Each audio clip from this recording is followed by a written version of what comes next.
കൈക്കൂലി വാങ്ങിയ തഹസിൽദാരുടെ കാര്യമാണ്. അത് പാലക്കാടാണ്. ഈ ഭൂരേഖ തഹസിൽദാർ ഈ വി സുധാകരൻ എന്നാണ് അദ്ദേഹത്തിൻ്റെ പേര്. കൈക്കൂലി വാങ്ങുന്നതിനിടയിൽ തന്നെയാണ് വിജിലൻസ് പിടിച്ചത്. 50,000 രൂപയാണ് അപേക്ഷകനിൽ നിന്ന് ഇദ്ദേഹം വാങ്ങിയത്. വാങ്ങുന്നതിനിടയിൽ തന്നെ കൈയോടുകൂടി പിടികൂടി കാരണം വേറെ കുഴപ്പമൊന്നും ഉണ്ടായില്ല. ഉദ്യോഗസ്ഥരെത്തി ബാക്കി നടപടികൾ സ്വീകരിക്കുകയാണ്. ഇദ്ദേഹത്തിനെതിരെ നേരത്തെയും നിരവധി പരാതികളുണ്ട് എന്നുള്ളതാണ് വിജിലൻസ് തന്നെ പറയുന്നത്. എന്തായാലും ഗൂഗിൾ ഈ വാർത്തയുടെ വിശദാംശങ്ങളുമായി നമ്മോടൊപ്പം ചേരുന്നുണ്ട്.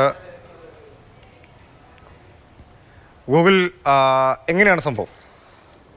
അതായത് ഈ ഉദ്യോഗസ്ഥനെതിരെ പാലക്കാട് ഭൂരേഖ തഹസിൽദാർ വി സുധാകരനെതിരെ നിരവധി പരാതികൾ വിജിലൻസിൽ വന്നിരുന്നു. അതുകൊണ്ട് തന്നെ ഒരു അവസരം നോക്കി നിൽക്കുകയായിരുന്നു വിജിലൻസ്.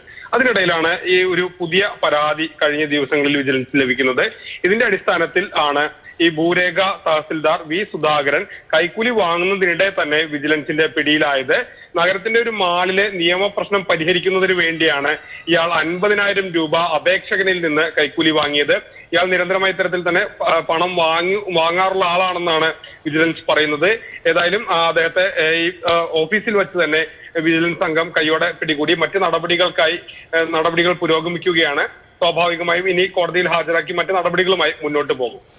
ശരി, ഗൂഗിൾ വി എസ് ആണ് നമുക്ക് വിശദാംശങ്ങൾ നൽകിയത്. 50,000 രൂപ കൈക്കൂലി വാങ്ങുന്നതിനിടയിലാണ് പാലക്കാട് ഭൂരേഖ തഹസിൽദാർ പിടിയിലാകുന്നത്.